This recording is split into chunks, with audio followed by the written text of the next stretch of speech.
with enthusiasm, great sense of humor, while sharing her expertise, inspiring others to achieve more success.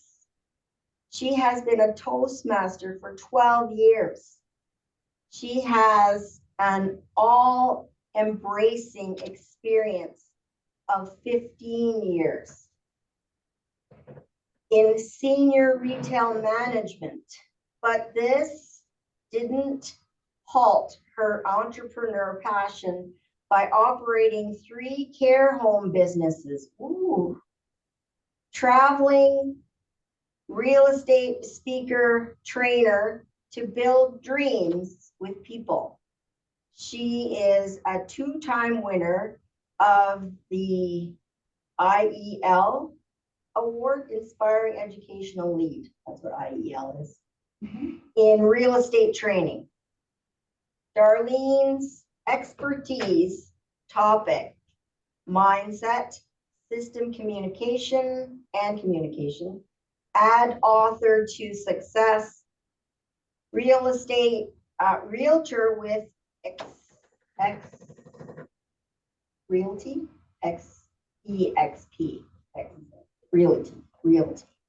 Let's introduce Darlene Smith with Humorous Workshop, Leave Them Smiling. Darlene Smith.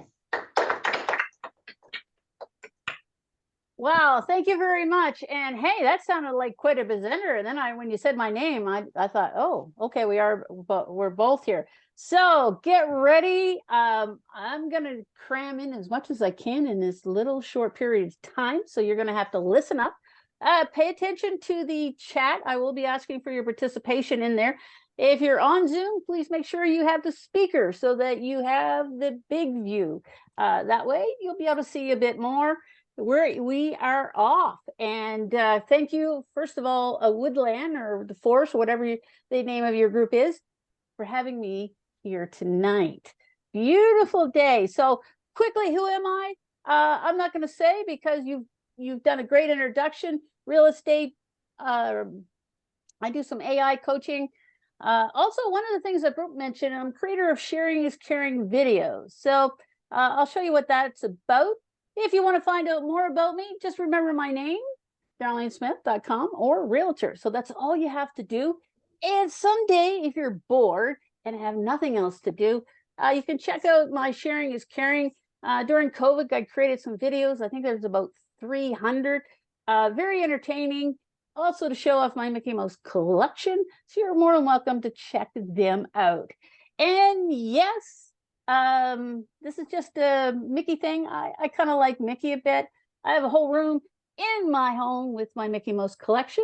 And these are actually pictures from September of last year when I got to hang out with Mickey there as well.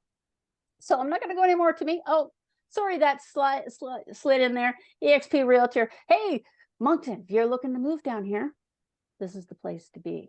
We're funny people as well. We got it in there. All right, so the objective of the workshop tonight is, you know what? Can you add humor? You know, you can. Can you learn humor? Yes. We're going to increase your confidence in using humor in a number of ways. And we're going to kind of think about, keep an eye on stories, how to make them funny. Of course, you know, you certainly want to test out material as well. Now, being Toastmasters, and great minds think alike, but you can still put this in here. So scale of 1 to 5, how funny do you think you are now? But you can put that in there, and it's nice to see that we've got a funny group here to join us. So when we look at kinds of humor, well, of course, there is telling jokes, the good old dry humor, and we've got those people that just not funny no matter what. In the moment humor. This is one of my specialties where you can just create humor in the moment. So these are jokes, just like table topics that can happen right away. If you notice, woodland, well, it's a forest. All right, okay, they'll get better. Some people, they were born funny. And some people just don't have a funny bone in my body. Well, yes, you do. We're just going to help you teach a few tips for that. Of course, what are the reactions? Well, first we want those smiles, right? We all should be wearing them. you know, sometimes you'll get that, this is the number one reaction is laughing. There's nothing better. Sometimes people are confused. Oh my. And yes, we've all had those. Admit it. Silence when you've told that joke or try to use humor. Just to give you a little context, there was a survey on how you could use humor. Pick that up, Marion, right? Born with humor. Is it a myth? Well, you know what? People believe you're either born funny or not. That's not necessarily true. You can learn it. Just like learning Zoom, how to unmute and mute yourself, right? There's two factors that can certainly apply in that. Humor equals comedy. No. People assume that humor is the same as being funny. All right, well, yes, it is funny, but here's a distinct difference. Humor is not comedy. What? Well, it's about cultivating a mindset of humor, joy, not just telling jokes. Now, I was at a Toastmasters meeting, and these were some just telling jokes. And you can use those, and you can yell at the answers and put in the chat. What do you call a hat for your knees? Oh, you hear the silence. Well, the answer is kneecap. Ha ha ha. I hope I see the smiles and hear the laughter. All right. How do trains listen? Engine ears. Oh. All right, let's get better. What do you call a vehicle filled with water? It's a carpool. What goes up and down but never moves? Oh, stairs. And the last one, what do you call a sleeping cow? A bulldozer. All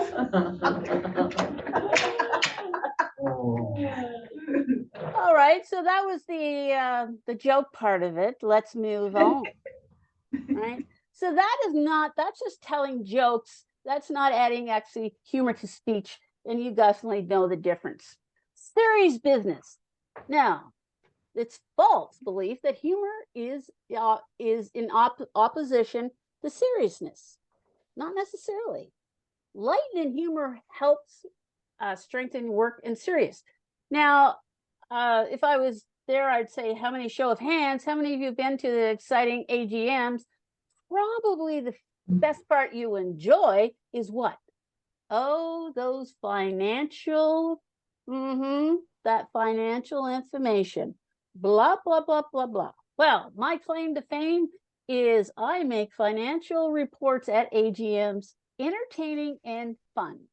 And I've still got some people, some were political meetings, and they said, you know, I still remember your financial. It was fun. It was entertaining. We actually learned things, and we actually walked away with some information. So I guess if you can make financial reports at an AGM fun, you probably can do other things as well. Of course, people do feel the risk of using humor is too high. Not the case at all, right? The reality is when we use humor at work, I mean, it doesn't even have to be a good joke. You don't have to be a pro, right? It could just be something funny. Give it a try. I'm also treasurer of Business Professional Women of Canada, and I have to sometimes get approvals. And so every time I ask the president for approvals, she says, I love it because you always add humor, and there's always a funny joke, or it's entertaining when you do. So she's like, I enjoy paying bills now. So just a way you can certainly add it there. All right, I want you to jot down, and also I'd like to have some of you in the room share, what is one moment when someone made you really laugh? Think about that. What was something that you really made you laugh? I like calling the bulldozer. You like that one, right? Better than free food. Financial reports are better than a free food. I like that. All right. Does anybody have any at the top of their head? No, I think we need more time to think. All right. Well, that was one of your assignments as you go along. Kayla and I both have one. So. Oh, we have to. I'll let you go first, Kayla. Oh, okay. Yeah, go. Me and my friend were sitting at a table, and because we like to go like with over the top reactions. So it was, I don't know, it was her turn for the game we were playing, and I had my hand there, so she went trying to hit my hand away like funny, and she hit her drink, and it went all the way across the room. I was laughing so hard. She was like so serious about it because she was upset that she wasted her drink. I felt so bad for laughing.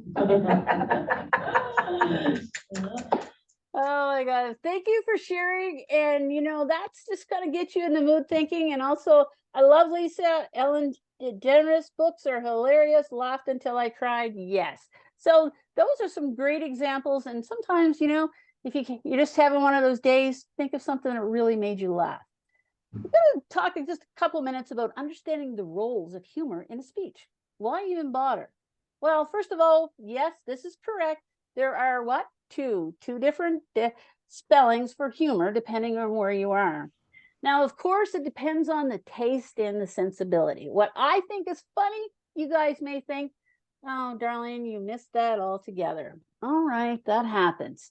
An example. Now, most of us probably remember the show, right? Seinfeld. You might think it's the most brilliant show that ever graced the airways. Well, your best friend thinks it's just okay. All right. Hopefully there's some Seinfeld people in the audience, and that is natural. In the audience, we're never going to get everybody to think of it the same way we do. They just have a different perspective, but that is okay. One of the things about humor is containing surprises and misdirections. And that's we get lost when we think someone is going to zig, or they might zag, but instead they give us something else, right? Kind of like stardust. Well, one thing about life's full of funny moments. We just have to keep them top of mind and keep track of them. And so we need to find the funny. Then we need to form the funny, or we need to deliver the funny. And things will happen. I was introducing a gentleman who was the premier of our province, and he was coming up to the podium, and I went to reach out. I was giving a gift, and for some strange reason, someone left a bottle of water with what? No cap. So when I reached in under the lectern, I spilt the bottle of water all over the floor. Meanwhile, the premier's standing there, and I'm thinking, okay, well, we got some tension in the room here. What do I do? Well, this is where I used humor in the moment. And I said, listen, Mr. Premier, it's so great to have you here. I wanted to make sure that we had a clean place for you to walk. So that's why I just kind of, spread a little bit of water around. And also my shoes were dirty, so I now have them clean. So please watch your step. The sad thing is that's a true story. So it does happen, right? So we did find it there. When old people, I want to slap you upside the head. Yeah, that's a good one too. We've got it in there. So it's looking to find those things in everyday life. There's so much stress and everything out there. We just need to, loosen up a little bit, people.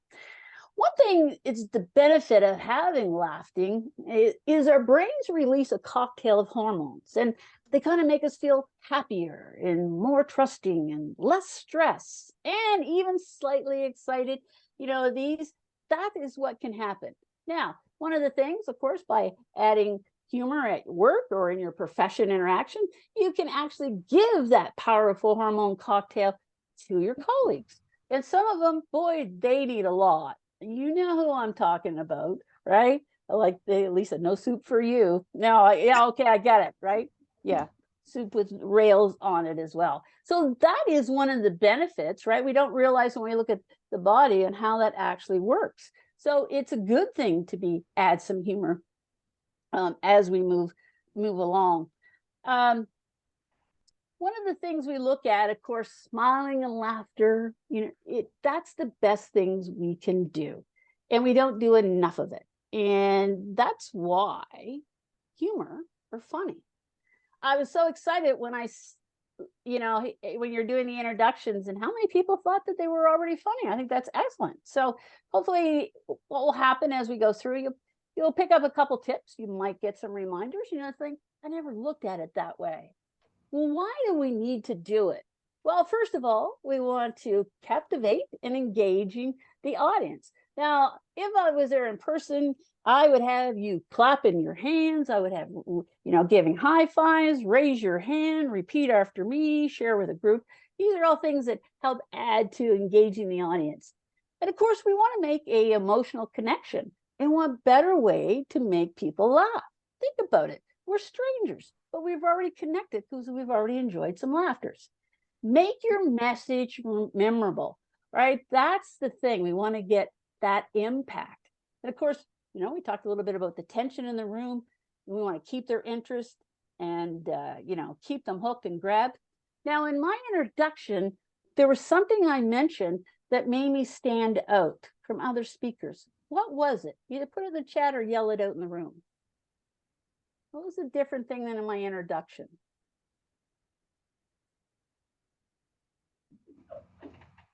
Uh-oh. I don't remember.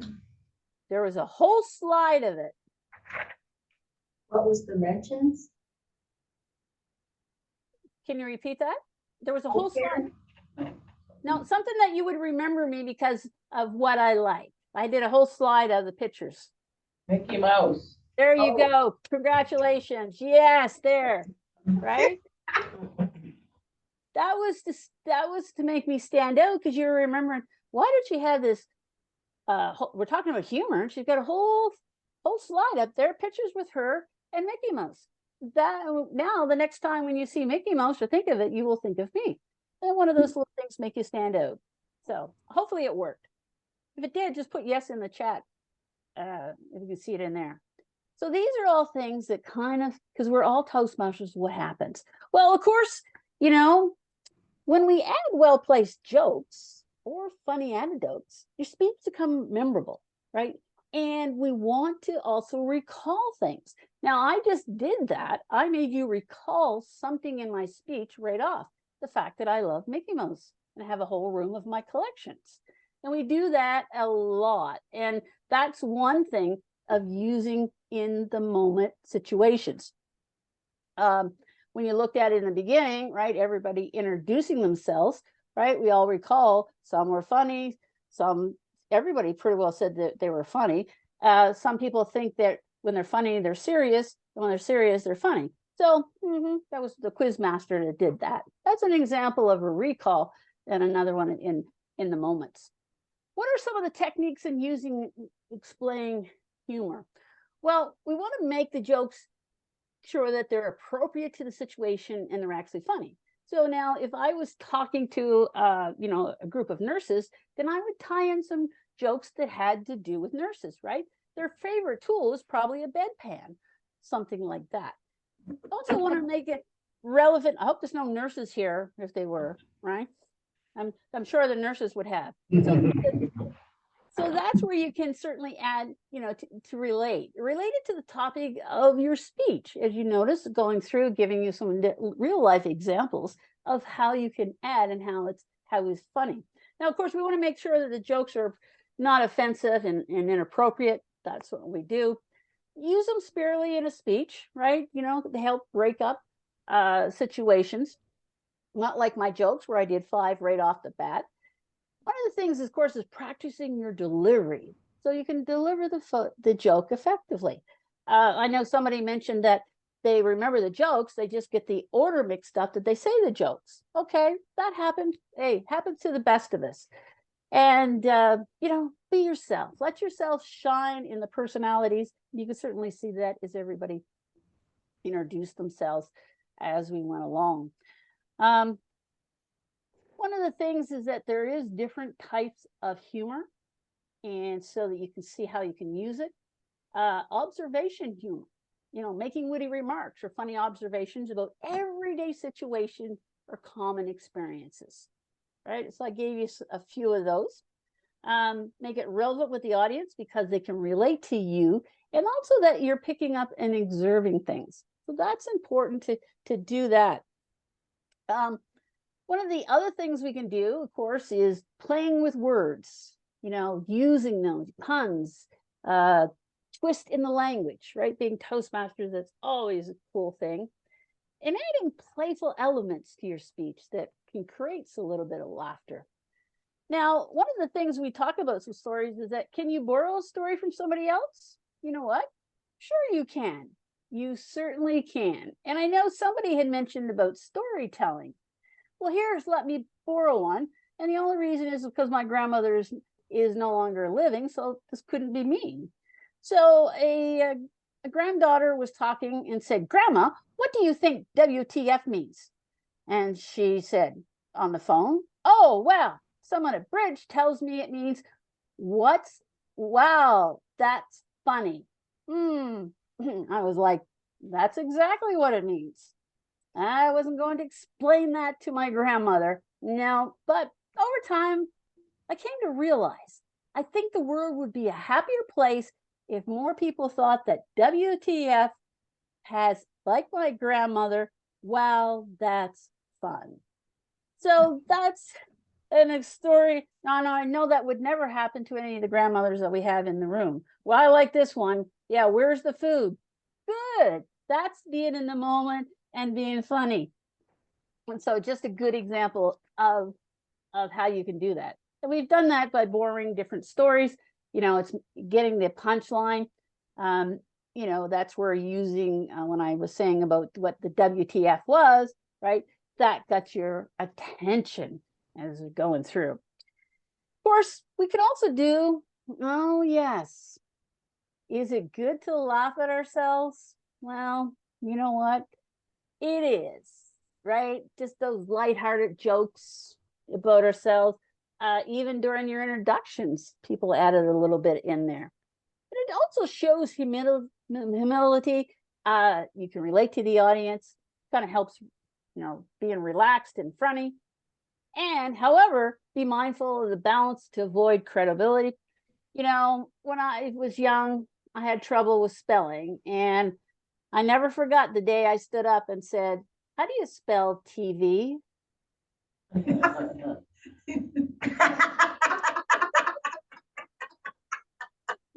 Oh. I meant to say television for those who didn't realize, but that is really how it goes. So, those kind of things. I used to travel across Canada a lot, and I believe it was in Calgary, and I got in the cab and I said, "Yes, take me to so-and-so hotel." And the cab driver kind of laughed and said, "Ma'am, the hotel's right there. You can just get out and walk across the street." So I was like, "Okay, great, thanks." So lesson learned there. Yeah. So as you can see, even us humorists do make some mistakes. Exaggeration, that is one great one, right? Exaggerating things, a great tip. The contrast and of course the rule of three. I love this. The only acting you see at the Oscars is when people act like they're not mad they lost. Nicole Kidman was smiling so wide she should have won an Emmy at the Oscars for her grand performance. I was like, if you did that in the movie, you might have won an Oscar. Okay, well, that's a little bit of exaggeration as we move through. So emphasizing contrast is really what can make the big difference, kind of exaggerating things. Years ago, I had jaw surgery. I would not recommend it as a form of dieting. Just wanted to say. Oh, that's kind of the things we do. I can tell I'm going to get older because my Kindle is turning into a self-help library. Not interested in books and like Think and Grow Rich anymore. Okay, I'm interested in life-changing magic of tidying up, right? So these are just kind of some, when you think of that way. This is a good one. All should use the rule of three, right? When we look at it, it's kind of number one, you eat less. Number two, exercise more. Number three, what was I talking about again? I'm so hungry. Right? So that's really what it is. And here's kind of an example of the threes. Breakfast, lunch, and dinner. What would be something we could use instead of dinner? Supper. Okay, supper. Well, go ahead. Oh, okay. It wouldn't be a meal time, right? Brunch, breakfast, lunch, and beach, right? See how they don't match? Okay. The correct one is blood, sweat, and tears. What could we say instead? Years. Beer, I was thinking beers, yeah. All right, blood, sweat, and ears. Okay, good. You got it. Beers. Beers. Oh, beers. Okay, got it. All right, we're going. Lights, camera, action's the right one, but lights, camera, and Run. okay. All right, envy. Okay, all right. Lights, camera, bedtime. I like that one. That's a good one, Lisa, in the chat. Okay. You know,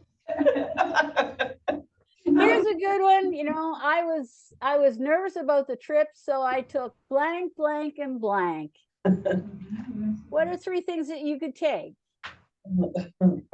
Goodness. I don't know if I want to go. Wake up. Nervous for the trip, so I take Valium, melatonin, and whatever other. Ready for wrong shoes and wrong place.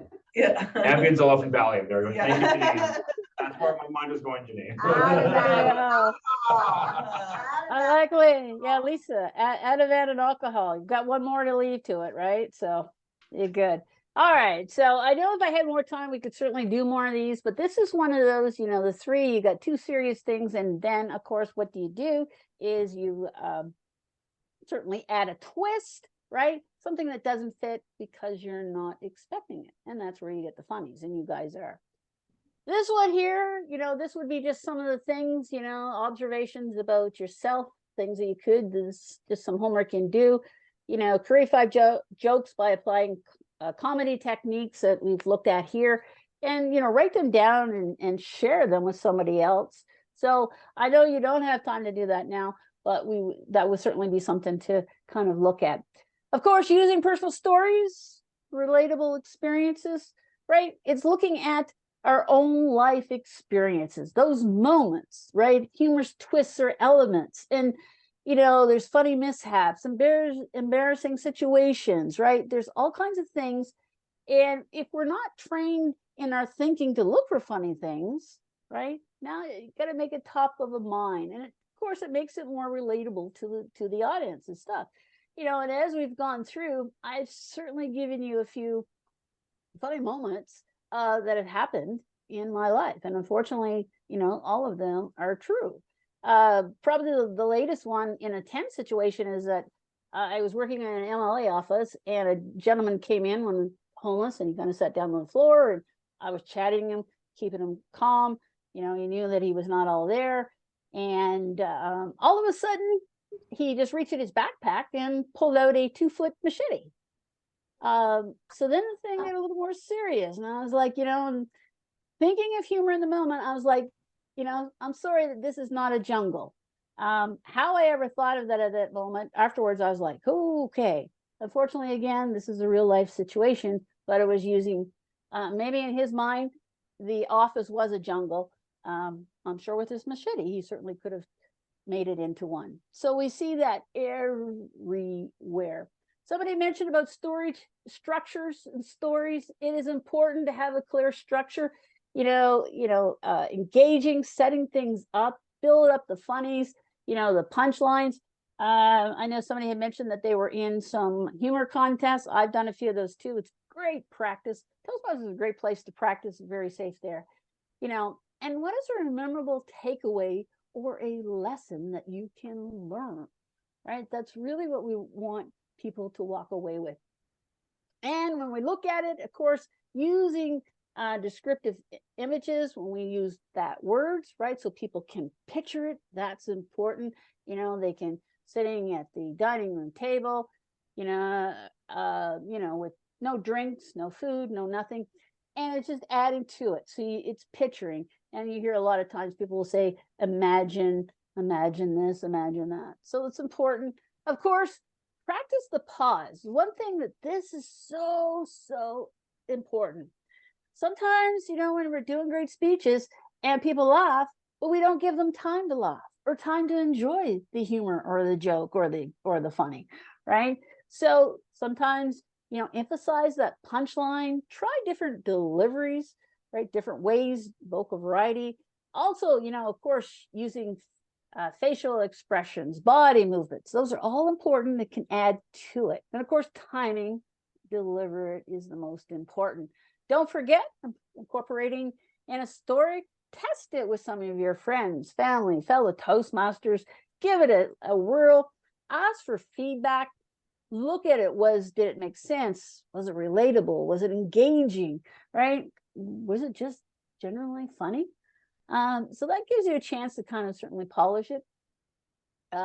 Think about this, when you think about it, what is a Toastmaster or a humor speech that you remember? That's interesting. You put it in the chat if you got one, yell it out if you can think of one. I have one that I finally went to that was a humorous speech. And it was about a mask on my face. Oh, yes. Do you remember that? That was my first time ever. I was scared to death, but it was a humorous. Definitely.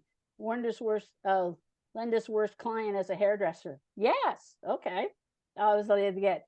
So think about that. So why did you remember them? Was it the humor? Interesting. That's right. Her cat Larry. Definitely. We all got to think about going that. And of course, visual aids always enhances, right? Using the hand gestures if you're doing whatever, this is the law of 3, the 5, as the people began to circle around. That's so important. And of course, the facial expressions. This is probably some of your grandkids, and you've probably seen all of them from there, a few of them as we're moving along. All right, get them there. Of course, pictures, as you notice, as I went, I had a lot of pictures. Number 1, you're hearing. Number 2, you're seeing, and you've had a chance to experience. And of course, the movements, right? They all make a difference. And these are all kinds of props, right? At a national convention, and a gentleman walked out on stage and put a cigarette in his mouth. Well, I remember that because you've got it. So practice, practice, practice. You can be funny. Take some of these techniques, test them, make the adjustments. It's going to increase your confidence, and, work on them at one part at a time. And of course, hey, put in the chat or tell me what was the one takeaway that you remember from tonight. We talk about humor, and being it's Toastmasters, I see I have the red, so I got to be within time. How did I do?